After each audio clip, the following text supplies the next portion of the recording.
अभी पार्लियामेंट में एक बिल इंट्रोड्यूस किया है, विकसित भारत शिक्षा बिल। मुख्य बातें सरल भाषा में, एक नया सिंगल रेगुलेटर नियामक बनाया जाएगा। अब तक भारत में उच्च शिक्षा के लिए अलग अलग संस्थाएं थीं। UGC university grants commission, AICTE all India council for technical education, NCTE national council for teacher education. इस बिल के जरिए इन तीनों को हटाकर एक ही बड़ा रेगुलेटरी आयोग बनाने का प्रस्ताव है, जिसे विकसित भारत शिक्षा अधिष्ठान कहा जाएगा। 2. 3 अलग अलग काउंसिल्स। यह नया आयोग 3 भागों / काउंसिलों में बंटा होगा। रेगुलेटरी काउंसिल नियम और नियंत्रण के लिए, एक्रेडिटेशन काउंसिल मान्यता देने और गुणवत्ता के लिए, स्टैंडर्ड्स काउंसिल पढ़ाई कोर्स एवं मानकों के लिए, और इन तीनों को मिलाकर एक उच्च शिक्षा नियामक बनाया जाएगा। लक्ष्य गुणवत्ता और आज़ादी बिल का दावा है कि इससे यूनिवर्सिटी और कॉलेज ज्यादा सेल्फ गवर्निंग, खुद से चलने योग्य बनेंगे।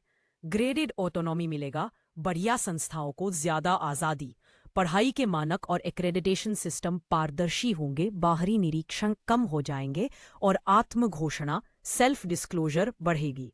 इसे NEP 2020 राष्ट्रीय शिक्षा नीति के अनुरूप बताया जा रहा है। यूनिवर्सिटी के लिए जुर्माने, अगर कोई उच्च शिक्षा संस्था बिना मंजूरी के चलती है तो इस बिल के तहत कम से कम 2 करोड़ दौलतीफ का जुर्माना और तुरंत बंद होने की कार्रवाई हो सकती है। महत्वपूर्ण बदलाव, UGC, AICTE, NCTE अब अलग अलग संस्थाएं नहीं रहेंगी। नए आयोग को रिक्ति फंडिंग नहीं दी जाएगी, यानी अब पैसे मिनिस्ट्री ऑफ एजुकेशन के जरिए देंगे। सेलेक्ट फीस और वित्त का नियंत्रण सीधे बिल में नहीं है, लेकिन नीति बनाएगा आयोग। अधिक उच्च शिक्षा संस्थाएं खुद से चलने वाली व्यवस्था की ओर बढ़ सकेंगी। ये सब बदलाव पुराने नियमों की तुलना में काफी बड़े हैं। बिल को लेकर आपत्तियां, संशयताएं, कुछ शिक्षक संघ, छात्र संगठन और विपक्ष इस बिल के खिलाफ हैं और कहते हैं कि इससे केंद्र सरकार का केंद्रीकरण, सेंट्रलाइजेशन ज्यादा होगा, संस्थाओं की ऑटोनॉमी, स्वतंत्रता कमजोर होगी, राज्यों की भूमिका कम हो जाएगी, शिक्षा का कमर्शियलाइजेशन बढ़ सकता है। इन चिंताओं के कारण कुछ गुट चाहते हैं कि बिल को पार्लियामेंट के स्टैंडिंग कमेटी में भेजा जाए।